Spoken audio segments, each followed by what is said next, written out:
संस्थापकाय च धर्मस्य सर्वधर्मस्वरूपिणे अवतारवरिष्ठाय रामकृष्णाय ते नमः।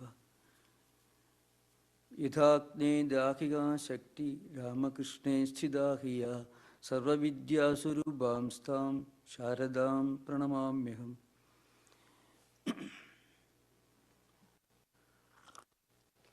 Good morning and welcome to everyone for this Labor Day retreat.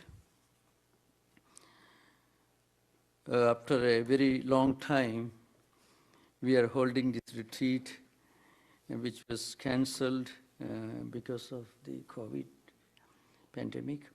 So the topic today is Holy Mother, Sri Sarada Devi, a spiritual ideal for the modern age.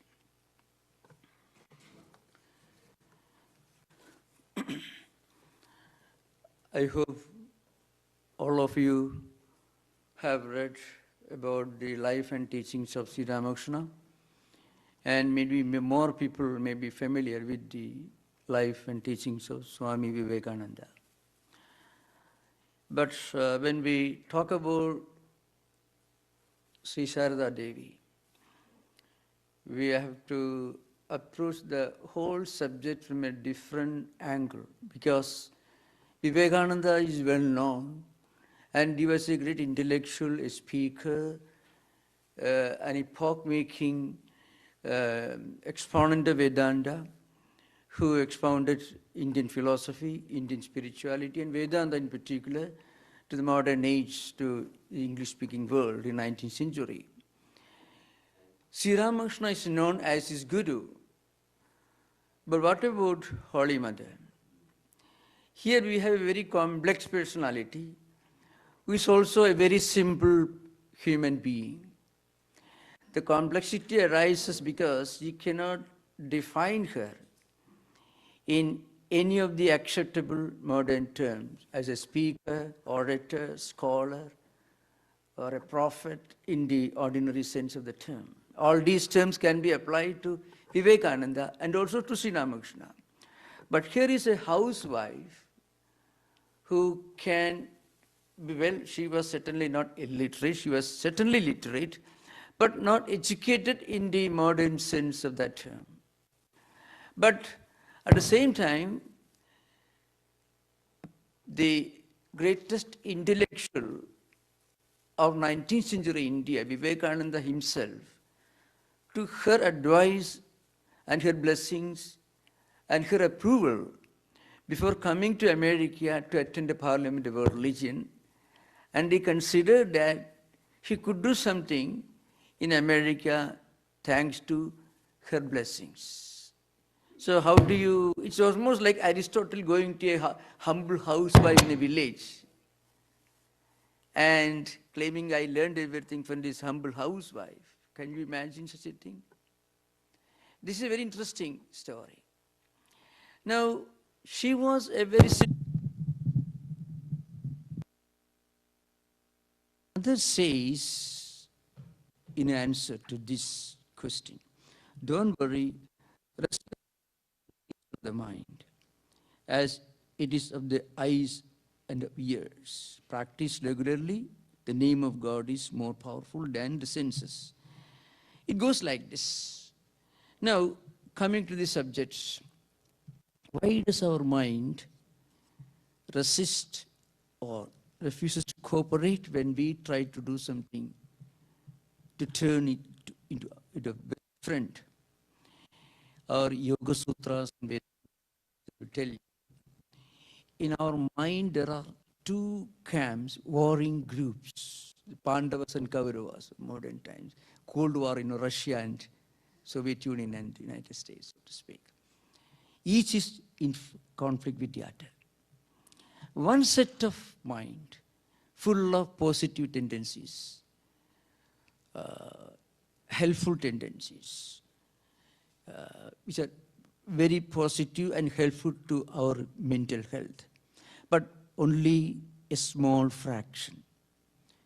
The majority of the tendencies called vasanas, vrittis and samskaras in our mind are against us. So Vedanta will tell you, or Yoga Sutras will tell you, over the last several life cycles, janmas, we have accumulated a lot of tendencies and impressions. Maybe 1,000 years ago, we may have done something that is not conducive to spiritual life.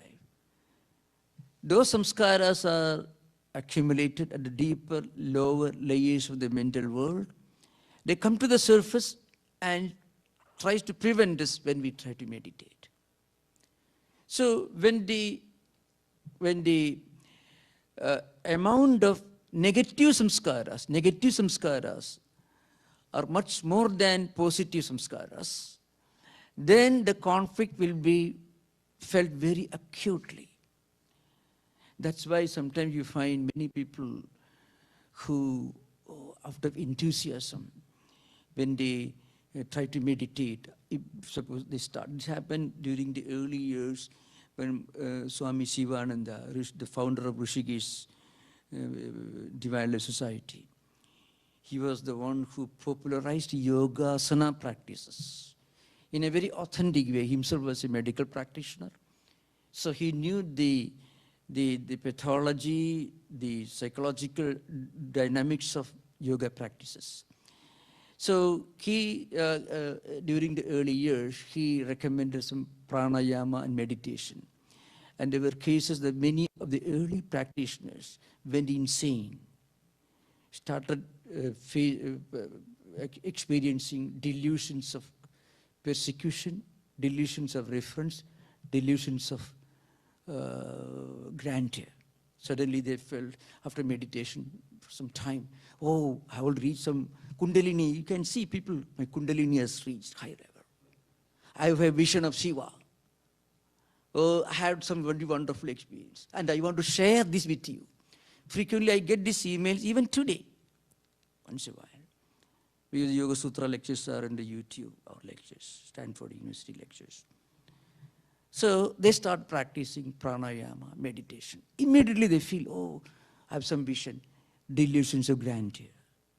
It's a part of schizophrenic problems. Or they, in some rare cases, delusions of persecution. Other people are trying to do harm to you. Or others are talking about me, delusions of reference. Very common. Why? Because mind is not ready for meditation. That's why Mother tells you, take the name of God. So when the mind is not ready for meditation, don't push the mind, don't press it.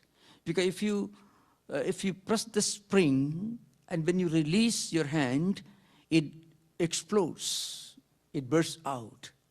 And this produces delusions, restlessness. So Mother tells here, for example, restlessness is the natural state of mind, Mother tells you here. Restlessness is the nature of mind.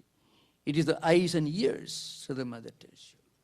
So such a person, what he should do, he should slowly start practicing something good. He may not be able to meditate, but he can read a good book. He can go to the nearby place, do some cleaning work, not for money, as an act of unselfish, sacred duty for the good of others, or maybe if you are in a temple or a church or any place, to be part of the spiritual work that's going on. You can participate in any noble activity, because any noble activity will produce a positive end result, residue. And that will generate spiritual energy. The spiritual energy will generate healthy, good vasanas and samskaras, tendencies and impressions. And that will slowly turn the mind into your friend. I mean, the hostility towards meditation will come down. You can easily practice this. Mother, there's an interesting incident in Mother's life. And it's a very telling example. At the beginning of the Ramakrishna order, after Sri Ramakrishna's passing away, Mother was the presiding deity. In the sense, Mother was the source of inspiration. Mother was the source of leadership for the entire organization. Vivekananda himself did not take any decision without Holy Mother's permission. So all the monastic disciples of Sri Ramakrishna depended upon Mother for spiritual instruction and inspiration. Now, on one occasion, one monastic member went to Holy Mother and said, see, Vivekananda is talking about karma yoga. So you should do relief work, during the early part of the Ramakrishna order.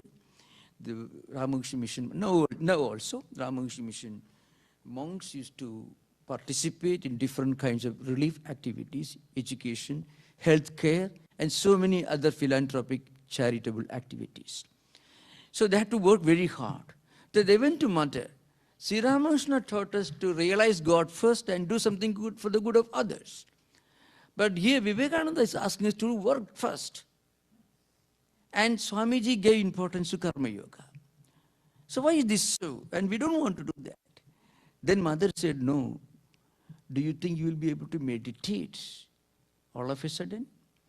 If you come to the order, immediately you can meditate and go to samadhi. People wrongly imagine that. And Vivekananda himself says. So also, not only Vivekananda, after Vivekananda, I mentioned Rishikesh Swami Sivananda was a medical practitioner. He himself said, without doing something noble as part of your daily activities, you cannot really become spiritual. Because your mind should be ready. And mind should accumulate a lot of good spiritual impressions. So that mind will be in a state to meditate. Otherwise, mind will go outward. Mind will not turn inward. So Mother said, what Naren taught, that alone will stand. And those who are not willing to accept that, they can leave, Mother said. Why such a statement came from Mother? Because Mother knew the spiritual psychology of the human mind.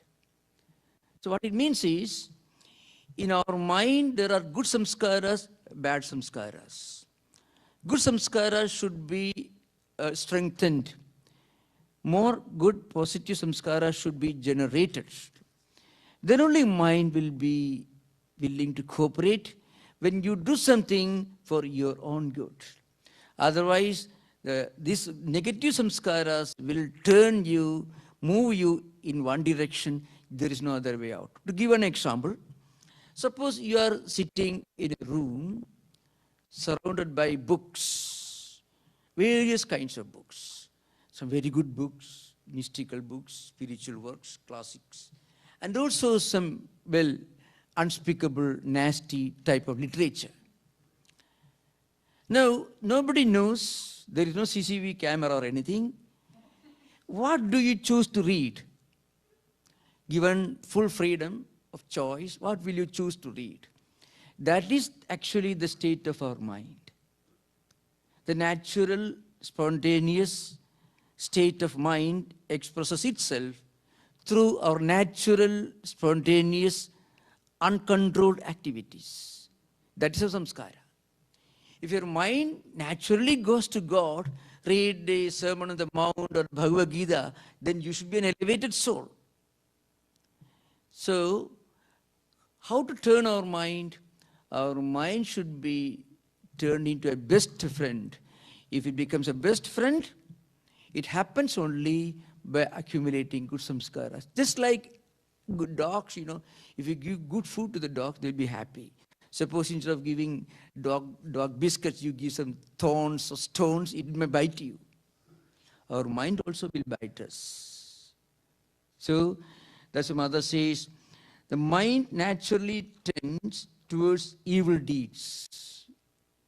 Evil in the sense, negative or unhelpful activities. That's the meaning of it. It's lethargic in doing good works. Formerly, I used to get up at 3 a.m. and sit for meditation. One day, I felt disinclined to do so on account of physical indisposition. That one day's irregularity resulted in the upsetting of my routine for a number of days. Mother is talking for her own experience. Only once or twice it happened. But the common people will not be able to turn their mind into their own activities and then correct. The internal correcting mechanism emerges as a result of our own spiritual efforts. Otherwise, we'll be moving in one direction without our being aware that we are not moving in the right direction. And Mother says something that's interesting here. Those of you who read, I want to focus on one important topic before I conclude today's session, and then we'll take up. Mother tells here, for example, don't be afraid, I tell you that in this Kali Yuga, mental sin is no sin. Free your mind from all worries on this account. You need not be afraid. Now, some of you may read this. I know we are, especially those who are not familiar with India's mythology, mythological literature, may not fully able to catch the true implications of such instructions. For example, Mother says, in this Kali Yuga, mental sin is not a sin. So, suppose in your mind you think something which is ignoble, which is not conducive to spiritual life, without doing it, but still the thought emerges in the mind, flashes in the mind. Mother says it's not a problem. And Mother says this in this Kali Yuga. And in Mother's instructions, you come across this very much.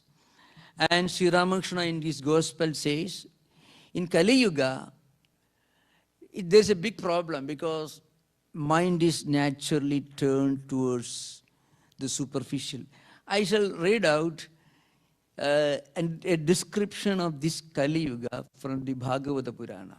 It's a mythological concept, but you'll find if you look around, you can see that's what we are seeing today. The book belongs to a much earlier, maybe 3rd century BC. It took its present form in around 7th, 6th century AD. It's called Bhagavata Purana. 12th Skandha deals with the characteristics of people living in this age. And, well, I can maybe, it's an interesting thing to have a little diversion, you know.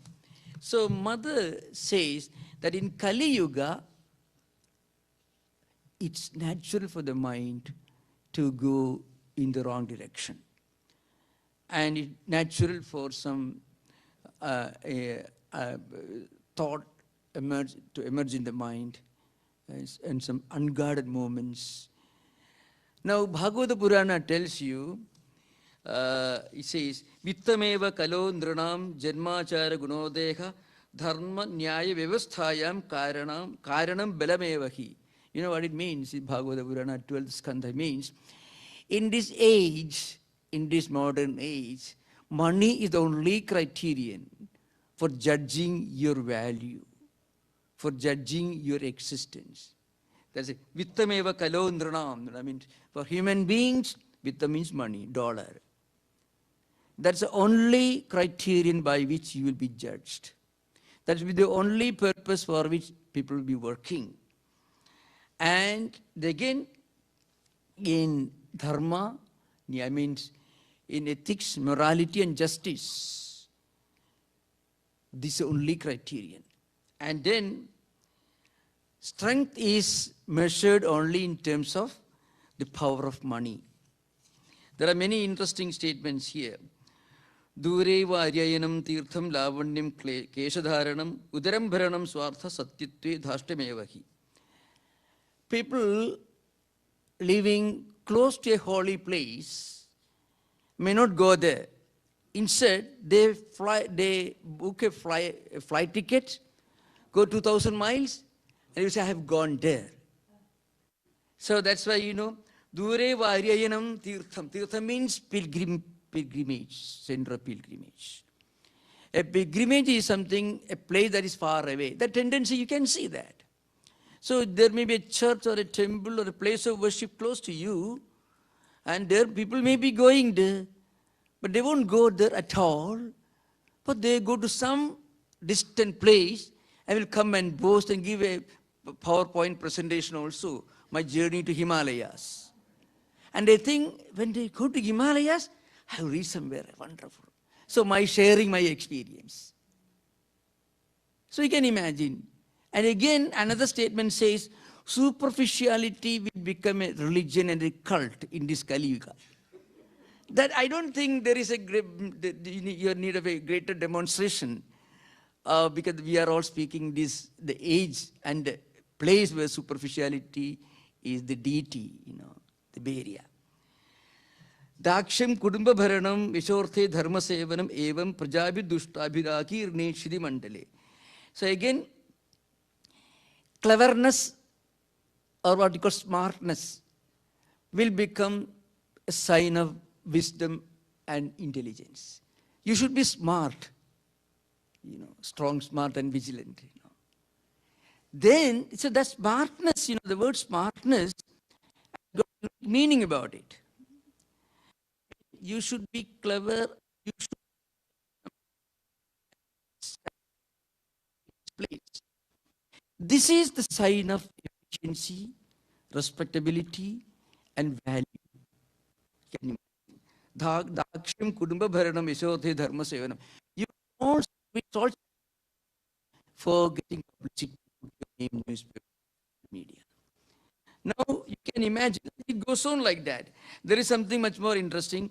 Dambate Abhirujir Hedur Mayaiva Vyavaharige Sripte Pumste Hiradi Viprate Sutramevaki. People call Brahmins because they wear the sacred thread. They may not study the Vedas, they may not study the scriptures, they may not meditate, but they may have this external signs, the sign of being a Brahmin. You can see that happening. Dambati Abhiruchi. In the institutes of marriage, mutual physical attraction will be only criterion that defines marriage. Now, I won't go further because it may not be very pleasant. It is a description of the age the mother is referring to, Kali Yuga. So mother says, don't be afraid, I tell you that in this Kali Yuga, mental sin is not sin. Because the internet, the social media, you go to your room, you don't go anywhere, you open the computer, you can connect with the worst in this world and also with the best in the world. But if our mental condition is not very positive, it's what is negative, what is unpleasant, what is unhealthy for spiritual life. So mother says, no problem. But again, another important thing mother says, of course, Sri Ramakrishna also says something very interesting. That is, you take the name of God. So Kali Yuga has a lot of problems: superficiality, degeneration of values, the worship of money, and what you call efficiency and ability and quality defined as smartness. These are some of the problems of modern age. But also there is a consolation. It is also very easy to be spiritual. So how do you reconcile with this between these apparently contradictory ideas? This age of problems, but the solution is very, very, very simple. And that aspect of this Kali Yuga was emphasized by Sri Ramakrishna in the Gospel. In Kali Yuga, if you just take the name of God, that itself is sufficient for you to get liberation. What does it mean? Taking the name of God, or in a broader sense, connecting our mind to something spiritual in whatever way possible, either by reading a good book every day with some devotion, or chanting some holy name with the great concentration, because that will generate a lot of spiritual energy, spiritual asset in the mental system. That itself is not liberation or enlightenment, but that will eventually lead you to the highest spiritual enlightenment. That's the meaning here. So if you board a train that is going to Sacramento, you will reach there in 2 hours, not immediately. So if one takes interest in what you call Nama Sankirtanam in the language of Bhagavad Purana. That's like boarding the moving train. The Bhagavata says, Kale dosha nidhi rajan. Actually, the great teacher, Shuka, is teaching the great King Parikshit. You know. So in this age, she's called Kale dosha nidhi, means a repository of evil tendencies. That's the Kali Yuga is defined like that.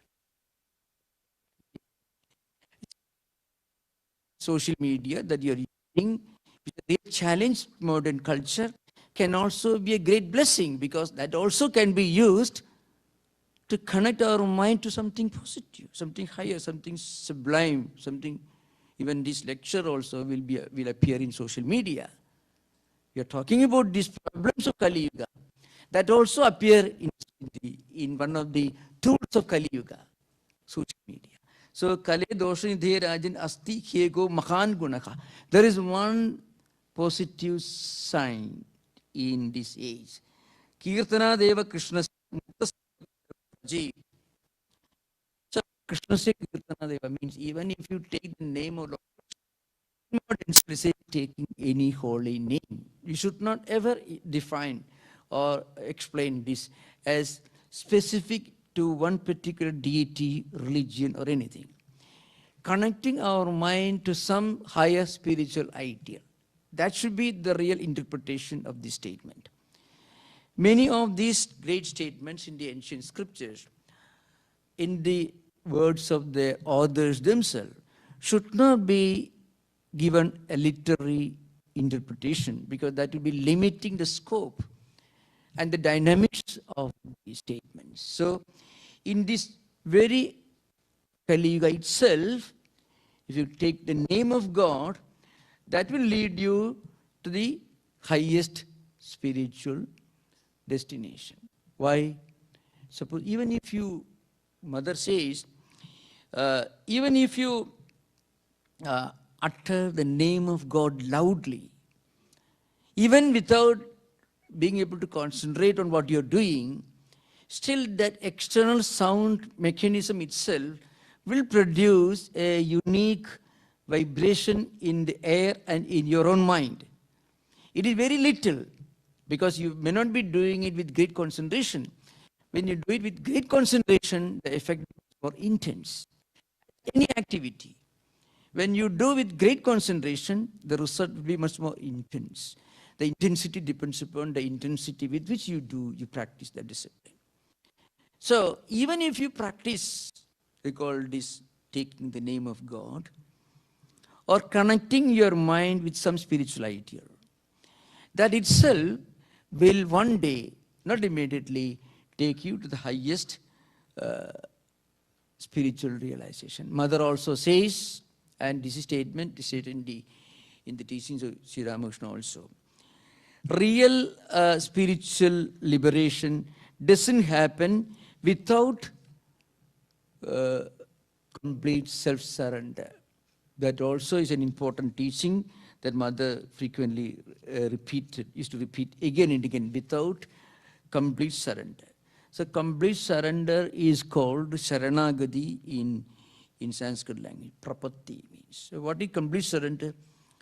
Complete surrender, when it happens, all your words, all your actions, all your thoughts will get spiritualized. That's the practical meaning of surrender, Saranagati. Ramanuja's definition is Anugulyasya Sankalpaga Pradigulyasya Varjanam Rakshasvidhi Vishwasa Goptutta Varanam Dadha Atma Nikshepakar Parne Shadvidha Saranagati. This is Ramanujacharya's interpretation. Definition means, when a person completely dedicates all his actions, thoughts and words to the Supreme Lord, then every word he will utter as if it is a sacred mantra.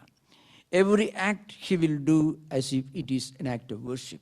And every thought is like a meditation. But remember, this is a goal, not the beginning of spiritual life. But Mother says, if you somehow connect your daily life and activities to some spiritual practice that will slowly, gradually produce new vasanas, new impressions, new tendencies. We should remember, whatever we do will have two important effects. One effect, obviously, suppose you go to a nearby holy place and clean the floor. You are not paid for it, and you don't claim anything for doing that. But when you do that, you feel a kind of inner tranquility, peace, a kind of self-gratification in a very positive sense. People do great things not because they are fools, but because by doing great things without any selfish purpose, they are getting a reward. The reward is not visible. The reward is happening in their own mind. It happens in the form of what you call the loosening of the karmic blocks. Karmic blocks are the considered important subject in yoga psychology. What are karmic blocks? I referred to this earlier. When we try to do certain things, good things, positive things, our mind is not willing to cooperate. Somehow, our own mind begins to give a justification for not doing the right thing and a justification for doing the wrong thing. You can very easily imagine. Suppose you take a decision tomorrow morning, you will meditate at 7 o'clock. 7 o'clock comes, oh, I have an appointment. I shall start meditation tomorrow. Tomorrow I'm free auspicious day. So procrastination, postponement, is not necessarily. But on the other hand, if you go for something else, mind doesn't procrastinate. So very often you can see in psychology, in psychiatry, so to speak, procrastination is explained, and our business management experts will tell you, you think of the wonderful results you will get by doing that. Then you can lessen the intensity of the procrastination. But it doesn't happen like that. If you feed your mind with more and more goodies, mind will want the goodies, but not the good things that he wants to do. That's an important thing to remember. So if you meditate, you will get more money, you get promotion in the job. Try to you tempt your own mind, pampering mind. It doesn't work like that. So mind will somehow try to find a justification for not doing the right thing, and also a justification for doing the wrong thing. Now, in such a situation, what should we do? The problem is not the tendency. The problem is many vasanas and samskaras in the mental system are not conducive to meditative practice. That's the thing.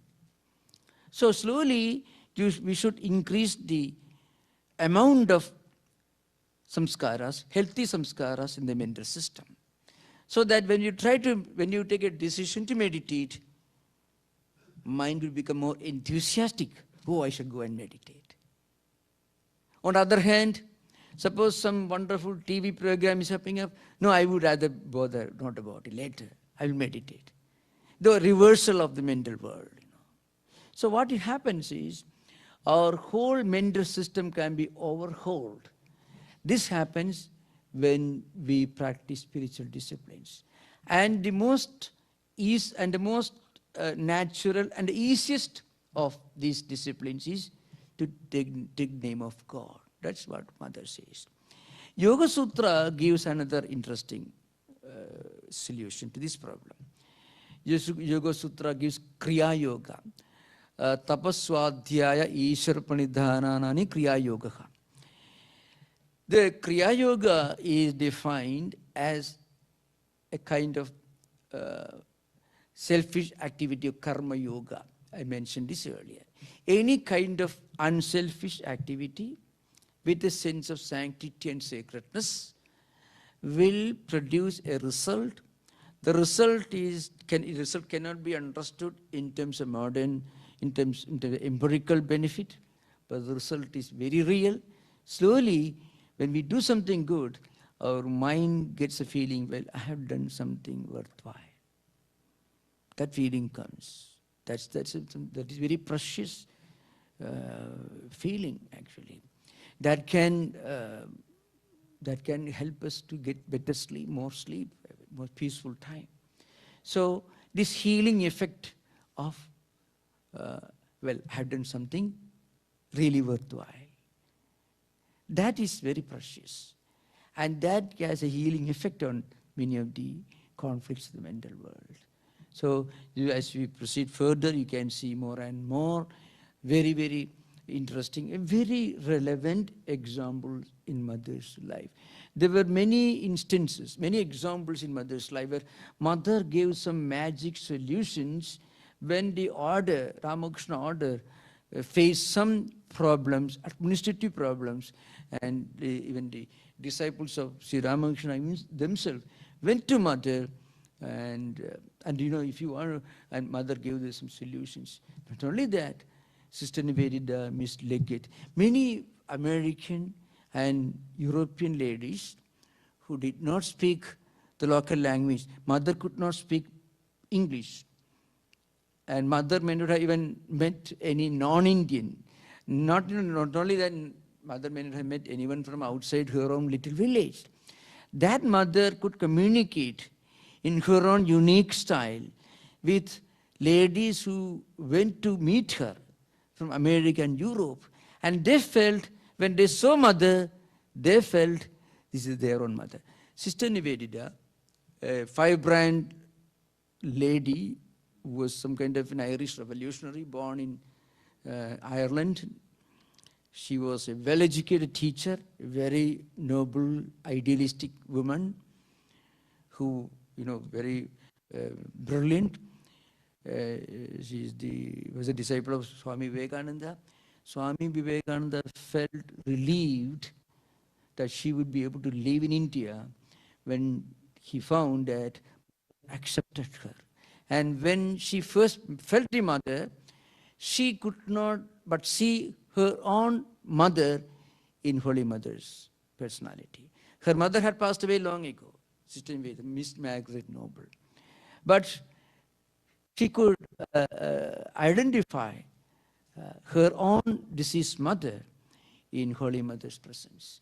The same kind of experience you can find in the lives of many other women devotees, both American, European devotees who went to Mother, and how they all found in Mother a supreme symbol of spiritual motherhood.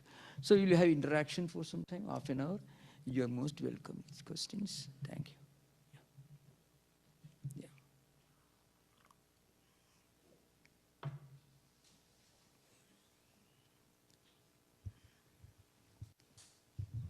Namaste, Maharaj. Namaste. You talked about the mental thoughts not having much of an impact in this Kali Yuga. And then my question is, we also in prayers say mano vacha karmana, and then we ask for forgiveness. The second comment along that, can you explain on that, is again, what about the impact on our vasanas and samskaras, the mental thought, impact of mental thought on vasanas and samskaras? It seems, and when you think of this modern age, the complex age where wherever you turn, you can see things which are not necessarily very helpful to spiritual life. You cannot get out of it. So Mother was perhaps hinting, of course, Mother was speaking in the early years of 20th century. These words were spoken during the early years of 20th century. So print media had already become very common. That was the time. So Mother must have thought that in this modern age, there are newspapers everywhere. So all this media will invade your mental world, whether you welcome that or not. But during the earlier eras, you had to travel hundreds of miles to get to see somebody, to connect with a negative idea. All the demons were living in the forest in the Puranic times, mythological. Ravana and all these wonderful people, they were living in their own little world, you know. Rama had to travel all the way from Ayodhya to Lanka to meet Ravana, you can imagine. Ravana himself had to travel such a long distance to in the middle of, you can imagine. So in modern times, when you read something, and the print media was everywhere during Mother's time. So naturally, thoughts and ideas can come to your mind without your seeking them out. They don't seek your permission. In modern times, in our own times, it's much more crazy, much more dangerous.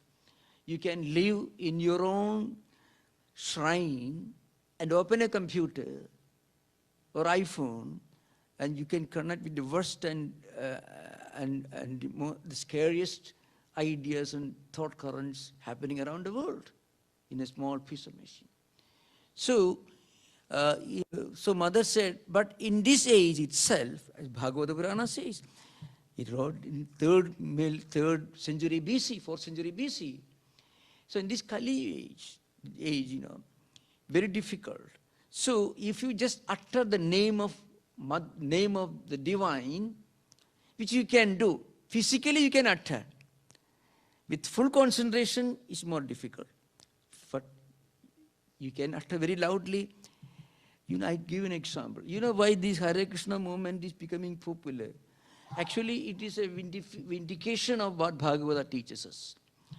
Even in New York City or Moscow or the most unlikely places, people shout these names. But they are not in a meditative mood, obviously. You can see them. They jump, they shout. I don't think they are in a very contemplative, meditative mood when they're jumping and shouting. Not at all. But still, the sound that creates, the vibrations, it creates in the external world, akasha, space, environment, and also in their own mind, that will catch them. That gives them a kind of, what you call a strange kind of, they are uttering the name. After all, this mantra is, if you read the mantra, it's all peace, humanity, love, affection. The whole world is spiritually one idea. That's the central theme that comes to you. There is no distinction between you and me or anyone else. The uttering the mantra is so universal. The spiritual quality of that sacred syllables, even when uttered without much concentration and contemplative mood, will produce its result. That's an important thing. That is a very interesting thing. That's why it is attracting people. And people go crazy while doing that. Their mind is not ready.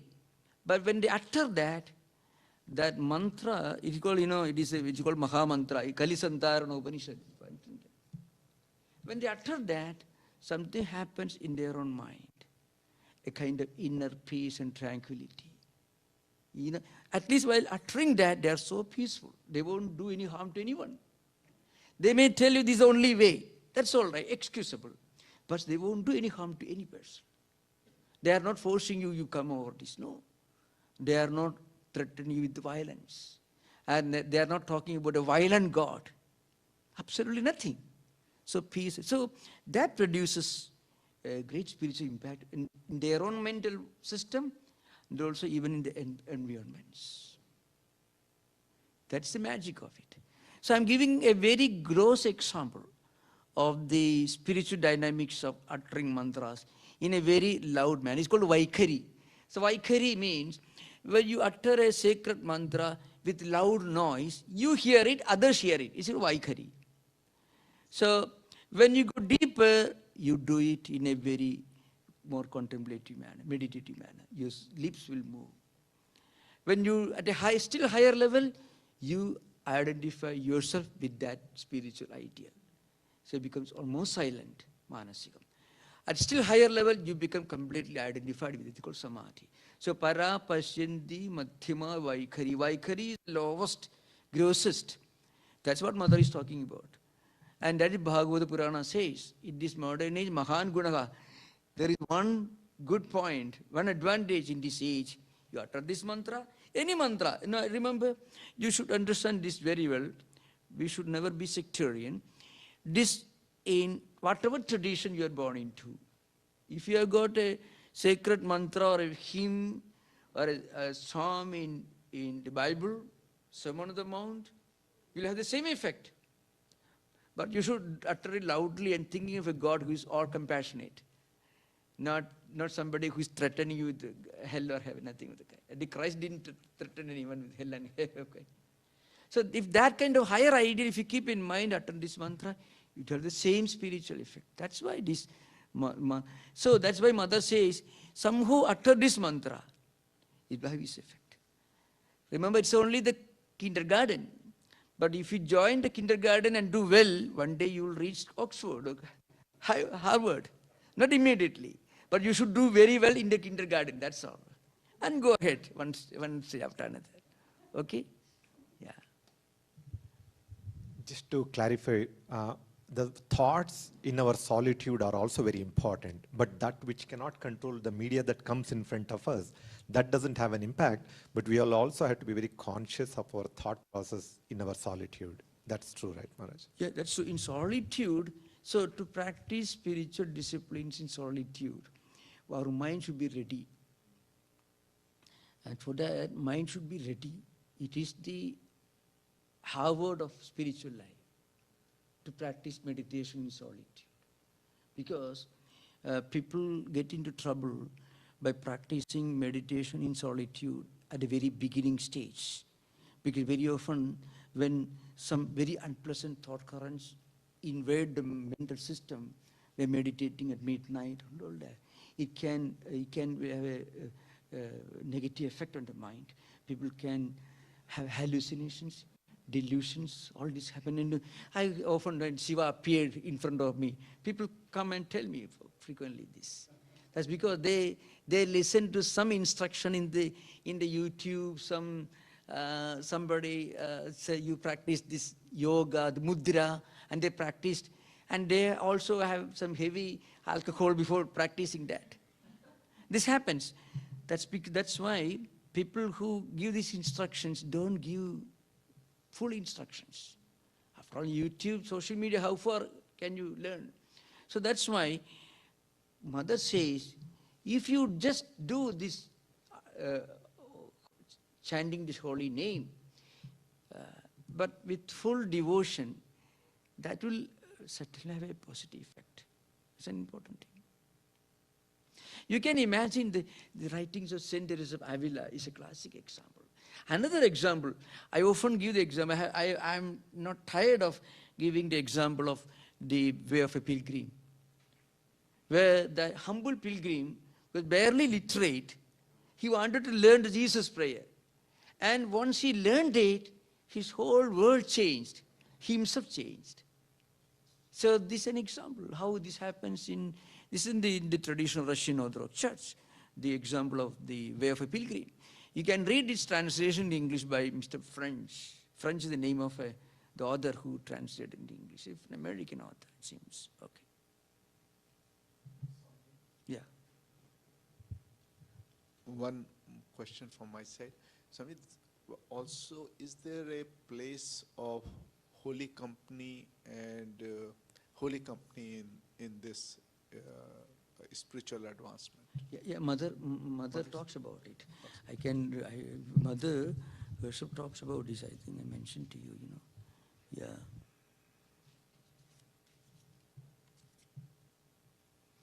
Cultivate good company, try to be good, and in time you will succeed. Pray to the Master, I too am here. So, a disciple is asking one question, putting one question to Mother. However I may try to remove evil thoughts, I do not succeed. The disciple is asking, in fact, it comes in the full form in the other books. A disciple who had taken initiation from Mother was trying to practice meditation and japa according to Mother's instructions. So that disciple came to Mother, and every time she tried, negative thoughts intruded in the mind. So Mother says, this is a result of what you have done in your past life. I mentioned past life means in previous life cycles, a lot of unpleasant actions, their effects, tendencies, impressions created by unpleasant activities in previous life cycles. They are found at the lower layers of the mental world. When you try to meditate, they come to the surface. Other times, they are dormant. They are invisible. But when you try to meditate, the disturbing thought currents may be from your activities done maybe 1,000 years ago in some previous life cycles can come to the surface and disturb it. What happened to Buddha? Buddha faced the same problem. 543 life cycles and their activities came to Buddha's mind when he sat in meditation under Bodhi tree. 543. So, Mother says, this is a result of what you have done in your past life. Can one get rid of it by force? No. One should not use force. If you use force, what happens, mind will try to create an alternative. I have already become samadhi. This kind of delusions, exaggerations will come to the mind. Very often you can see in the YouTube, I had the misfortune to see on a few occasions, somebody claimed he met God in the surgery room in one of the hospitals. And God came and told him that, now when I'm not able to do everything for the world, you should take some of my burden. You can see this in the YouTube. And the person wants to share his experiences. Actually, it's a clear case of delusions of grandeur. The person may have sincerely tried to meditate a solitude, but mind is not ready. So mind is creating problems. So he wants to pretend as if those problems did not come to his mind. So he wants to cover up that problem with an alternate self-projected ego. I have already attained Buddhahood. This happened. This is actually classical example of the delusions of grandeur. In psychiatric clinics, often people will claim they are Jesus Christ. The Mahatma Gandhi. Mahatma Gandhi is not so popular because there are some views Mahatma Gandhi was not as great as he is supposed to be. So now but Buddha, okay. So they want to identify themselves with some high elevated people. Let me give an example. Or they're Christ. Now the point is, if you really become Christ, you will not feel the need to come and share with me. Your experience of Christhood will have a calm, quiet, tranquil effect in your mind. You become contemplative. You become more inner peace and harmony. That's how you feel.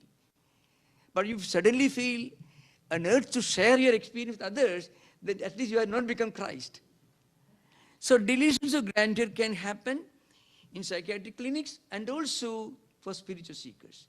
That's why Mother says, cultivate good company. It's very important.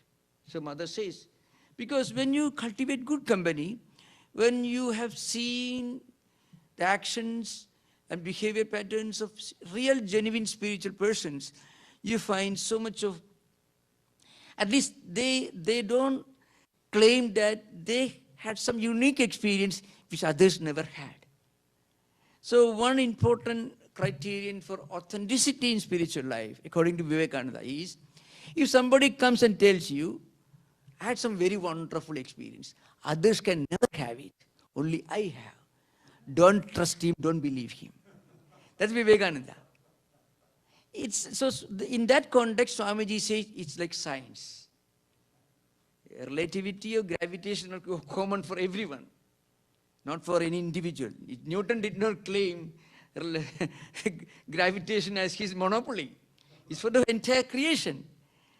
Like the spirituality also, Swamiji says. So, if somebody comes and tells you, well, this is mine, not for you, you can never have it, only I can have.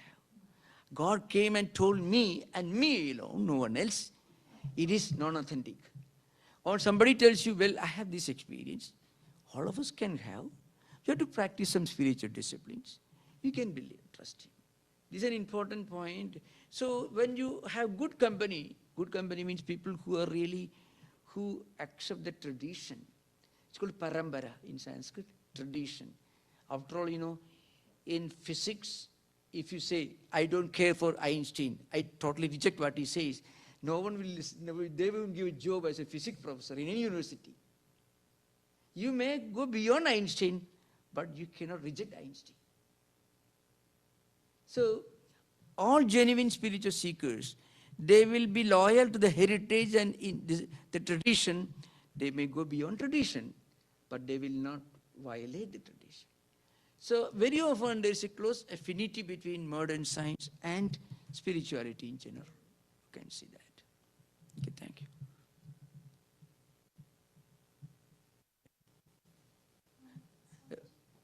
Oh.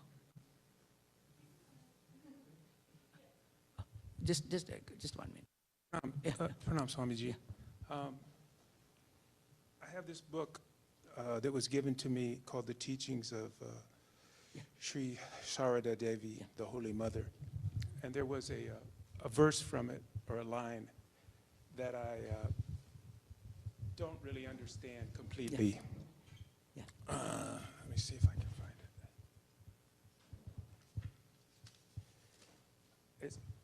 A disciple says, I have been practicing religious disciplines. I do not relax my efforts in that direction. But it appears that the impurities of mind are not growing less. Yeah.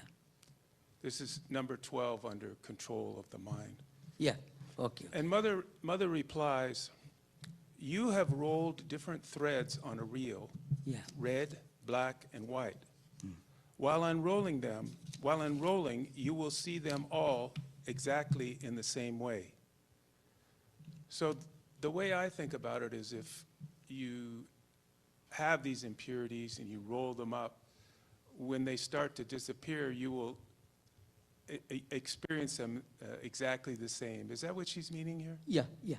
That's true. See, you have rolled different threads on a reel, red, black, and white. While unrolling, you will see them all exactly the same way.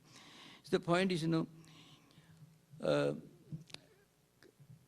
I shall begin with, I have been practicing religious disciplines. I do not relax my efforts in that direction. But it appears that the impurities of mind are not growing less. Most probably, we know what is happening. The devotee is trying to physically remove impurities from purities. What really happens, when impurities are gone, the very concept of, the very idea that I have facing problems, I have impurities, that will not come. Mind will be seen as one. The very idea of impurity will disappear. So, when you, suppose you have got a quantity of grains and chaff, if you remove all the chaff, then you don't again see the chaff and grain together in the grain. You see only grain. So the devotee is trying to, well, I have some impurities, I have some purities.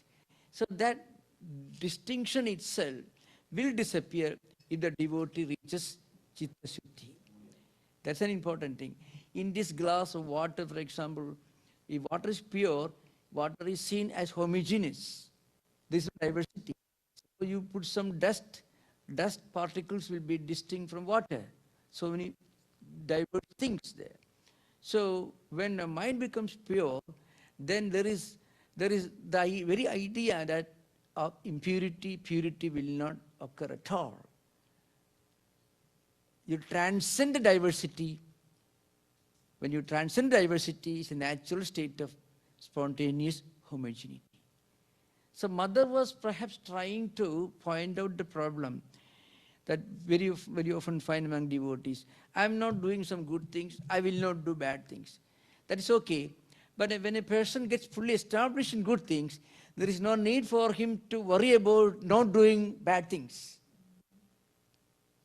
That doing good things becomes natural to him.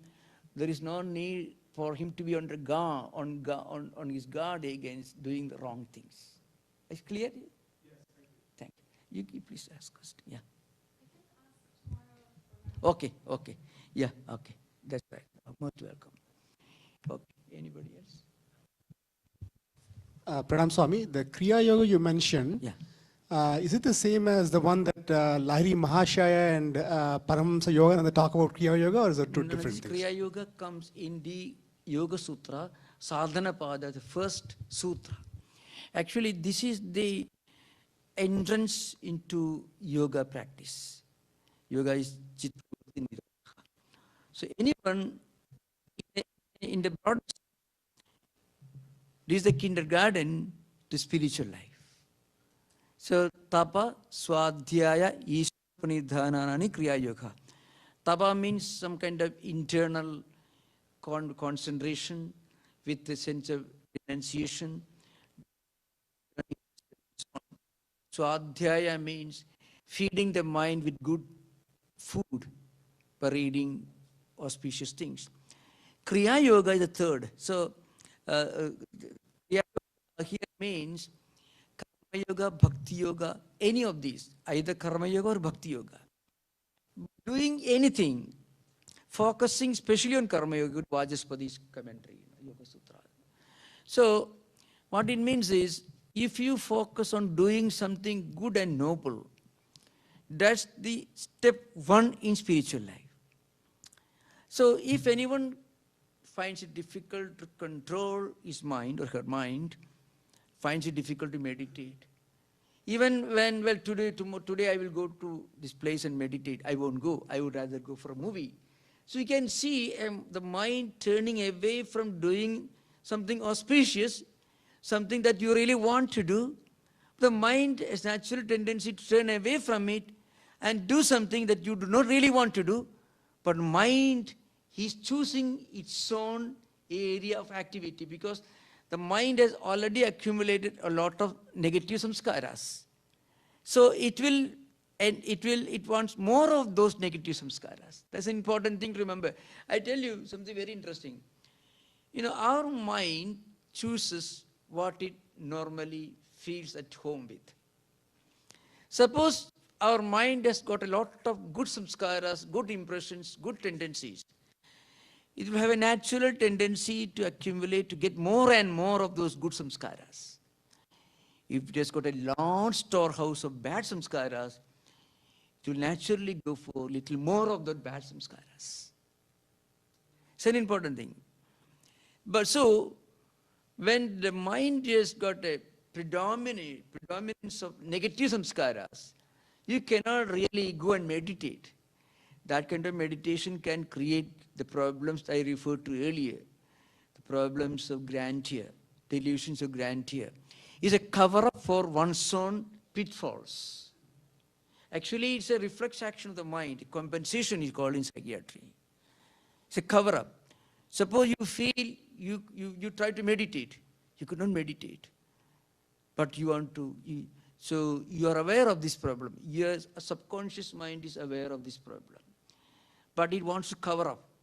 I already had samadhi, kundalini. So people, and then I want to share. You write a YouTube video, how my kundalini reached Sahasrara. Absolute trash. It's the example of delusions of grandeur. If you go to a psychiatrist, immediately he's a delusions of grandeur. That is a classical definition. If he's a spiritual seeker, he will say, I'm Napoleon Bonaparte. If he's a spiritual seeker, he will say, I have samadhi. Both are two sides of the same coin. Now the problem arises. To avoid all these problems, one should naturally acquire a lot of good samskaras, so that will help you from falling, prevent you from falling into these traps. So doing something good, something noble. Physically, we can do whatever we want, after all. Mentally, we don't have full autonomy. Mind will turn in the opposite direction. You have no control. But physically, well, my mind is not willing to agree, but I will go and clean that place. You take a big trash or cleaning instrument and clean the courtyard of a church or a temple. Even if you may not believe in God, still you can do that. You need not even believe in God to practice karma yoga. Remember, Yeah, remember thing, you need not even believe in God to be able to practice Karma Yoga. If you practice Karma Yoga for a long time, you'll start believing God. That's an evolution. It's an important thing. You go on doing good things, and your mind is evolving. Eventually, there should be some higher power. So you, from kindergarten, you go to higher and higher schools, high schools, and so on like that. So that's why Kriya Yoga mentioned in Patanjali system, it is very scientific. Other Kriya Yoga, I won't give my own opinion about those things found in the autobiography of Yogi, because, there are wonderful things which are quite authentic and quite in agreement with the traditional scriptures, but certain things may not be designated as such. So that's a different subject. Thank you.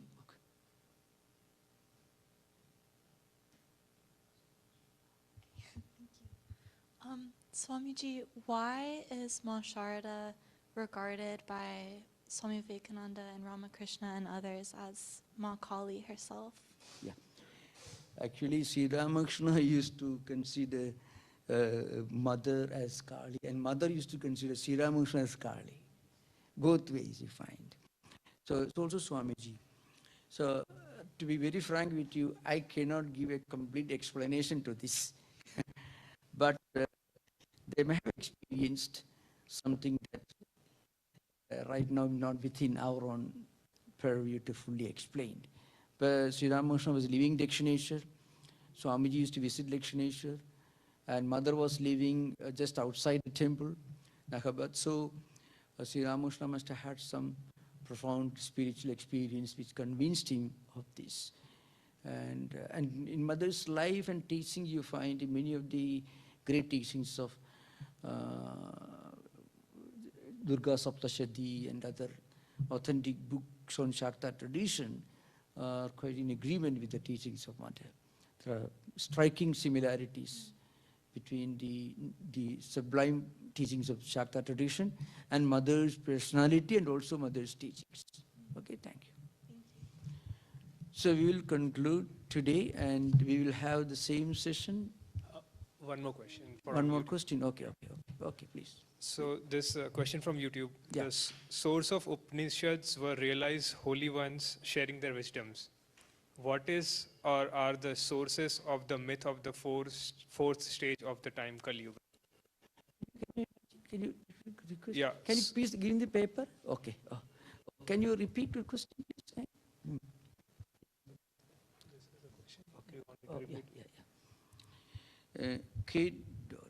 The source of Upanishads were realized by holy ones sharing their wisdom. What is the source of the myth of the fourth stage of time in Kali Yuga? Okay.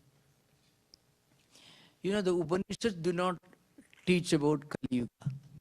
The concept of Kali Yuga is found in the Puranic literature mostly, and especially in the Bhagavata Purana, which is as a book is much higher than the ordinary mythological books and Puranas. And then you find it's relevant to our own times, because many of the things mentioned there are really happening and have been happening for some time in modern times. And today you can find even the collapse of the institution of marriage, the collapse of the institutional family system, and the neglect of parents by children and neglect of children by parents, the lifestyle, the hairstyle, you can find many things. Hairstyle is mentioned, many things. So it's so strikingly, surprisingly similar. Very difficult to explain why. But Kali Yuga as such is not mentioned in the Upanishadic literature. Upanishads mostly focus on the spiritual oneness of existence. It doesn't talk about different yugas. So that description is found in the Puranic literature, mythological literature. Bhagavata is especially important because it is very scientific and very rational, and the descriptions are so strikingly apt. That's all. Thank you. Namaskar. So tomorrow we will continue this discussion at 10 a.m. in the morning. Thank you.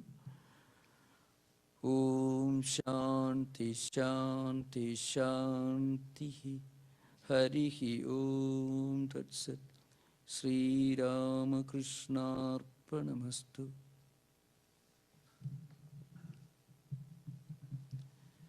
Snacks, man.